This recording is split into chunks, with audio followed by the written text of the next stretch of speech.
Exit pole এইটো ইয়াৰ সম্পূৰ্ণ বিপৰীত ফলাফল অহা 4 তাৰিখে আহিব আৰু এক্সিট পোল এনেও একজেক্ট পোল নহয়।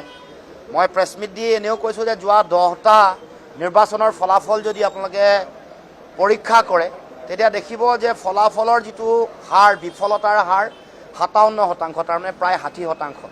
প্ৰতিটো অল্টাৰনেট ইলেকশ্যনতে তেওঁলোকে ভুল ফলাফল দি আহিছে। এক্সিছ মাই ইণ্ডিয়াৰ যিটো ফলাফল 2024 চনৰ লোকসভা নিৰ্বাচনত তেওঁলোকৰ প্ৰেডিকশ্যন তেওঁলোকে প্ৰথম দিছিলে, তেওঁলোকে প্ৰেডিকশ্যন কৰিছিলে 361 পৰা 401 পাব, কিন্তু কি হ'ল ৰিজাল্ট লোকসভা নিৰ্বাচন। আৰু বহুতে আলোচনা বিলোচনা কৰি কৈছে এইটো আটাইতকৈ মানে বুলিছ প্ৰেডিকশ্যন এটা, ইয়াতকৈ বেয়া ফলাফল নাই। আৰু গ্ৰহণযোগ্যতা যি শেহতীয়াকৈ তেওঁলোকৰ এনেকুৱা ধৰণৰ ফলাফলে যোৱাবাৰ যিটো বিজেপি চৰকাৰৰ তেওঁলোকৰ শ্লোগান আছিলে ইছবাৰ 400 পাৰ, সেইটো ফ'ল' কৰিয়ে চবেই সকলো ধৰণৰ যিমানবোৰ এজেঞ্চি আছিলে তেওঁলোকে ফলাফল দিছিলে। এতিয়া অহা 4 তাৰিখেলৈ আপোনালোকে অপেক্ষা কৰক। 4 তাৰিখে নিৰ্বাচনৰ ফলাফল আহিব, ফলাফল বিৰোধী ৰাজনৈতিক দলৰ পক্ষত যাব আৰু এবাৰ উইথ ফুল মেজৰিটি বিৰোধীয়ে চৰকাৰ গঠন কৰিব।